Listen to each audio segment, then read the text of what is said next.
Good morning, class 12.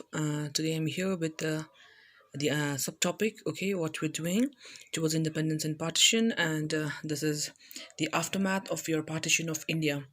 As we'd seen previously, okay, after your India was partitioned, okay, on August 15, 1947, okay, after your declaration of the Mountbatten Plan and with the, coming of the Ratcliffe, okay, and the lawyer to set up the boundary commission. It was a member of the boundary commission. So you see there are various problems after your partition, and as we discussed, one was the most important, was your refugee problem, okay, and the rehabilitation of these refugees, okay, who had to cross borders alike from Pakistan to India, and from India to Pakistan, and from East Bengal to West Bengal, okay, from the Northwest Frontier province. And so we've seen those problems, right? Then after that we had your Indus River water dispute. That was another important problem between the two dominions that was formed, India and Pakistan, okay. And another very important problem that arises here is your integration of the princely states. Okay, now what do you understand by the princely states? Okay, now as we had seen in British India, had the British Indian provinces, and this British Indian provinces, had your Indian provinces were directly under the control of the British government. Okay, then you had another princely states. Now these were states, several large and small states that was ruled by the princes, okay, called the princely states. Of course, they enjoyed some form of control over their internal affairs as long as they accepted British supremacy. They had to, accept the British supremacy. So that was there when you had the princely states. And princely states that covered one third of the land area of the British Indian Empire. So after your partition, this becomes a very important issue, okay, as when the government was formed, also they had given, the privy purses that is called, as a kind of a stipend, okay, an allowance to these princely states, okay, if they joined the Indian Union. So therefore it becomes a very important problem after your India was partitioned, okay. So that is your British India. Now you can see the map here, India before and after partition. Now as you see, children, here the map of India, it would not have been this way if you had not have, had your Iron Man of India, that is Sardar Vallabhbhai Patel.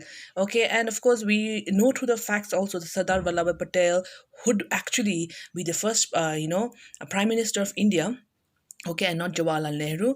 Because if you've seen, or if you have read about in the past, okay, like why India was partitioned, and India would have never been partitioned also if our political leaders who not have not played the game plan, okay, or the lady Mountbatten would not had been involved with both Muhammad Ali Jinnah and your Muhammad Ali Jinnah and Jawaharlal Nehru. Okay, so because of these reasons we can see, of course, okay, India was partitioned, okay, but then it had have been, okay, without the northern half, okay. But India, as we see India, the map of your west, the India as a whole, the map after and after and before the partition of India remains the same. It is because of your Sardar Vallabhbhai Patel, okay. So you see here West Pakistan, okay, and East Pakistan, as you'd already seen here, it had been because of your partition of Bengal that was done here, right?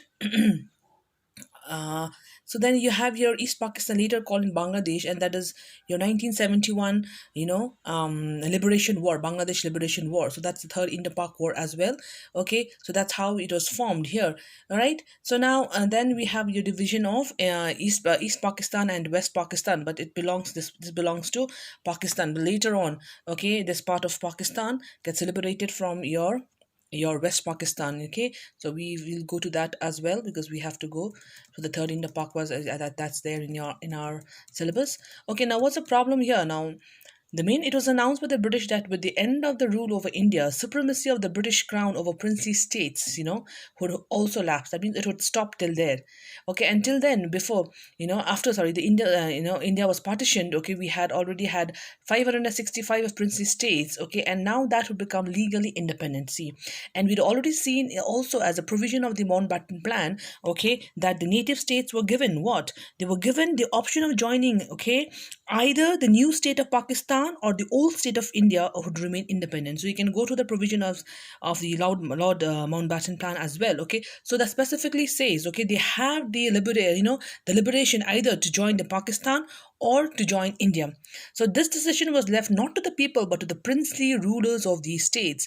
And of course, this was a very serious problem and could threaten the very existence of United India. And you could see, okay, it's because of this issue as well till date. Okay, we could see, problems between Kashmir, and it has been an apple of discord, Kashmir, between India and Pakistan. It's because of here.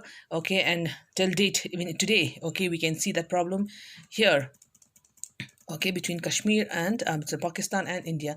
So the problem here, first of all, the ruler of Travancore announced that the state had decided on independence. Okay, they wanted to remain independent. The Nizam of Hyderabad, yes, made a similar announcement the next day, also wants to remain independent.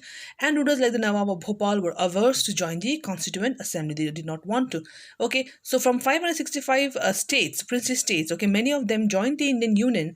Okay, but there were three major princely states, okay, that creates problem, and hence we have later on, of course, they have the to join in with the Indian Union, okay, and that's called the accession to the Indian Union.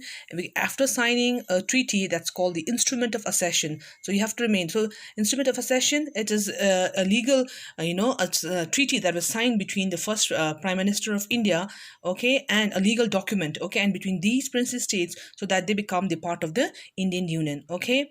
Now government's approach, the interim government that is formed only, okay, as a provisional government, that's called, or you can also call it the transitional government, or of course a government that's an emergency government that is set up, okay, to manage the political situation at that time. So as you had seen in India, okay, British were leaving India, okay, and independence would be was granted, okay, and of course we had seen the provisions of all the Mountbatten Plan and the Indian Independence Act that particularly pertained only to these princely states, okay. So then they had the freedom.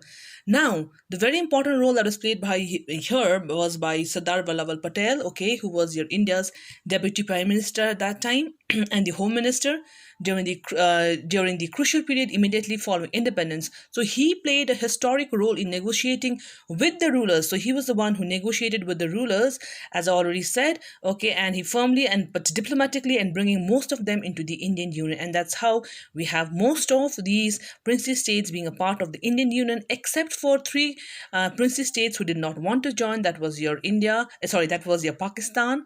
Okay, I'm going to say that was your Hyderabad, Junargarh, and Kashmir. Okay, so that's how it is created problem. That created problem. So you can see here, Iron Man of India is rightly called Sardar Vallabhbhai Patel. Okay, and here you have signing the Instrument of Accession here. Okay, with all those princely states later who wanted to join. Okay, the Indian Union.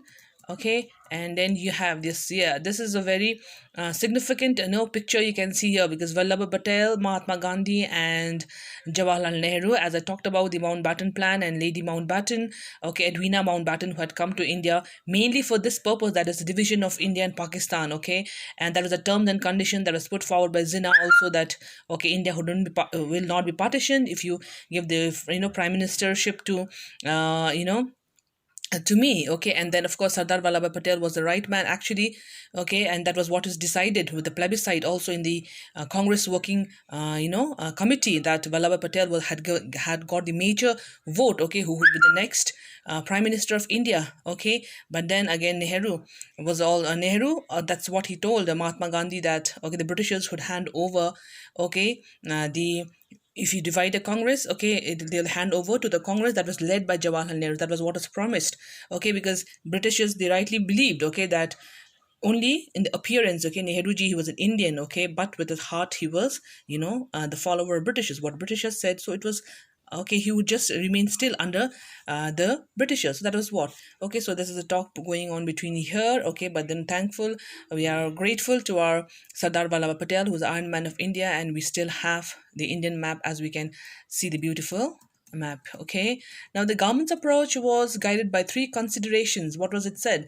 Firstly, the people of most of the princely states clearly wanted to become part of the Indian Union. Yes, they did want to become the part of the Indian Union, because they knew the aftermath, okay, of joining the Pakistan dominion. Then secondly, the government was also prepared to be flexible in giving autonomy to some regions, okay, autonomy, self-government also. And thirdly, in the backdrop of partition, which brought into focus the contest over demarcation, that means marking of territory, the integration, that means coming together and consolidation, okay, of these territorial boundaries of the nation had also assumed supreme importance. So these were all the the government's approach. I mean, they had to take over, they had to think over all these, okay, before also taking into these princely states and the part of the Indian Union. Okay, children, this is a background to your integration of the princely states.